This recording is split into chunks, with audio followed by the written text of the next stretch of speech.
Are you PCSing at Pax River Naval Air Station? Watch this video. I'm going to give you 8 tips that are going to make your move so much easier.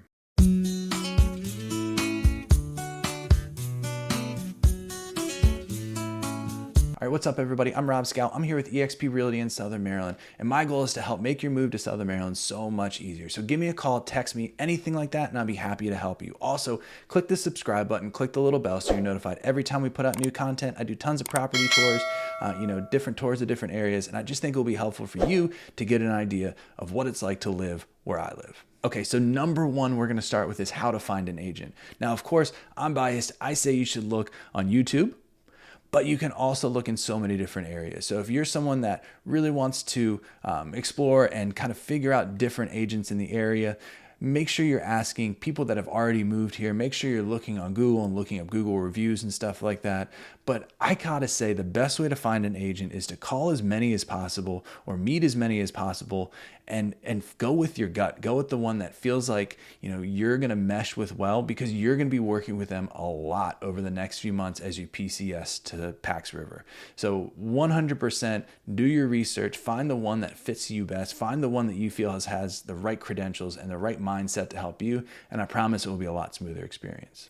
Now, the next question, and I think one of the hesitations that a lot of people have when they're PCSing or even moving to Southern Maryland is they don't want to call agents because they're not sure if they're going to start being charged by said agent. Now, let me explain how Maryland's system for paying buyer's agents, which is someone that would represent you if you're buying down here, works. 99% of the time in listings, a buyer agent is paid by the other agent commission. So what happens is when a seller hires a real estate agent, they set out and they agree upon a commission that is going to be paid to the agents, and that agent splits it with the buyer agent. So most of my commission as a buyer's agent is paid for by the seller themselves, which means for 99% of the instances, you have zero out of pocket when it comes to paying your agent. Now, there are some nuanced situations, whether it's a first sale by owner, or maybe the agent feels like, maybe your agent feels like they're not offering enough for their services, so they might ask you to make up that difference. But these are all conversations you can have at the time that you meet that agent, and it can really make it a lot easier to understand what the expectations are. Now, what I'm going to say is 100% no agent should be charging you, and no agent will charge you upfront to have conversations. A lot of people are concerned that when they start talking to an agent right away, they're going to be the ones that they're going to start getting a bill or something like that. That's not how it is in Maryland. And now there may be some paperwork that your agent offers at first, and that's called an exclusive buyer agreement in Maryland. And technically it's needed if you want to go tour properties with your agent. Technically you need that in place because it basically establishes that relationship between you and the buyer's agent, and it kind of lays out everything that you guys agree upon, including that commission like I talked about earlier. So step 3 is, look, you picked your agent, all that stuff, and a lot of people wonder what the purpose of that agent is. It used to be that an agent was the broker of all the information. They could find the houses for you. Were the only ones that could, get the information you needed. It's not like that anymore. You guys have realtor.com and Zillow and basically a lot of the same information we have. My perspective is my job is to make your move easier. And there's so many ways I can do that when I'm here and you guys are out there. So my goal 100% is to make it so your move here is as seamless as possible, whether that's going and doing video tours for you at different properties, or it's just kind of getting boots on the ground and looking at the different neighborhoods for you, calling different people, inspections, and lenders and kind of stuff like that, and just trying to make it as smooth as possible for you. So you need to find a real estate agent that's more your advocate than anything else. The one that's going to be calling on your behalf to make sure everything is getting done right and done on time, so you can just move right in and have a smooth, seamless transition. All right, so number 4, and what you really need to decide when you're looking at St. Mary's County, especially around Pax River, do you want to be in a neighborhood or do you want to be rural? There's really not much in between with that. Neighborhoods that are around here, there's some with bigger lots, but a lot of them are really close together with smaller lots and bigger houses. But with that comes like a community feel. A lot of people that are, a lot of people with school-age children enjoy those because there's other kids around their age. It's all a personal preference. I have a school-age child. We don't live in a neighborhood, and I think he's okay. but a lot of people really like having that peer group around them too. So if you're looking for that, you're looking at like Leonard's Grant, you're looking at Clark's Rest in Leonardtown. There's some other neighborhoods in Leonardtown and Lexington Park in California that you might look at.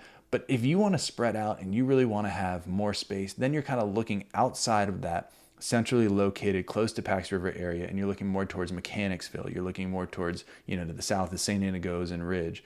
And so it really helps if when you start talking to your agent, that's probably the first question they're going to ask you is where you want to be. And I think the easiest way to kind of figure out where the best place for you is decide, do I want a neighborhood or do I want to be rural, or is it somewhere in between those two? Number 5, you're talking to a real estate agent probably at this point, and you feel like the only option I have is really to buy something, but don't feel that way. There's so many options. If you decide to rent, you can still use that real estate agent. Normally they charge about a half a month's rent for it, and sometimes the landlord will pay that half a month's rent on your behalf to that real estate agent for bringing you kind of like a finder's fee.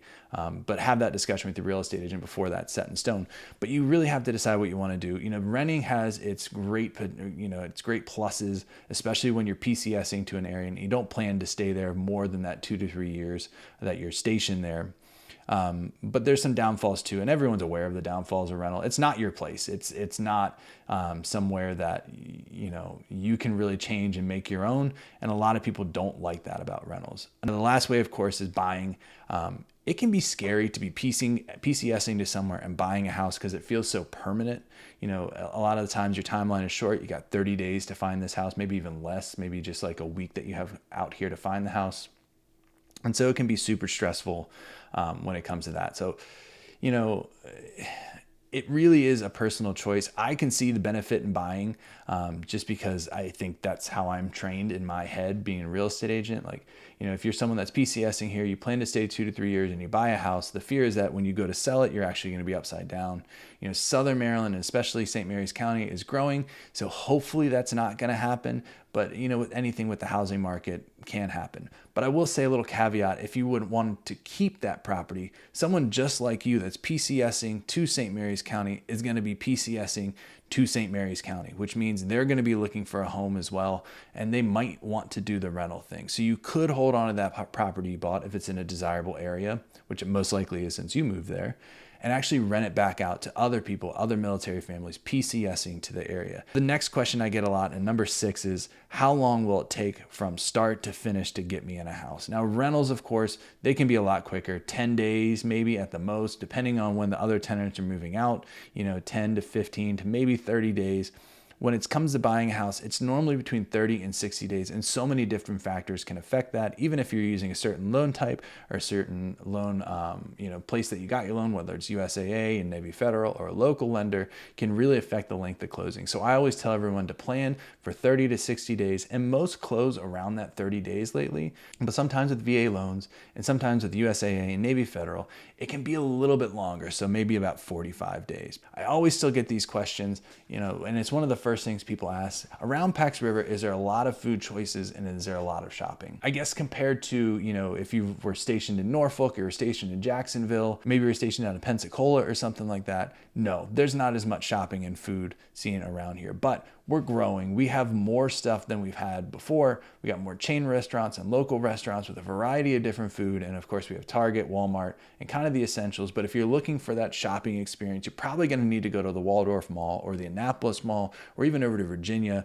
to their mall in Fredericksburg over there to really find that, bigger shopping experience. My final thing I want to touch on, number 8, is sports. So a lot of people that are PCSing have family that are moving with them, and sometimes they have school-age kids that are playing sports. And we have all sports at our high school level, but then there's tons of different rec leagues through St. Mary's Parks and Rec, whether it's basketball, football, baseball, lacrosse, all that stuff. There's all those options to play in here in St. Mary's County, and there's also travel leagues too. So there are options for that. A lot of people think since we're more rural county, we might not have many options, but there are definitely options for kids and for even adults too. There's adult leagues for sports to play sports. Adult softball is a big thing around here as well. So, all right, so hopefully this information was helpful. Hopefully it made it easier for you to kind of get your head wrapped around what it's going to be like to PCS to Pax River. If you have any questions or need any help with your PCS, make sure you use my contact information below. Call me, text me, and I'd be happy to help you make that move.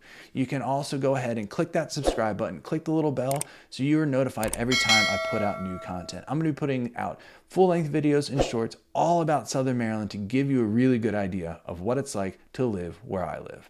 All right, so hopefully I see you on the next video. Have a great day.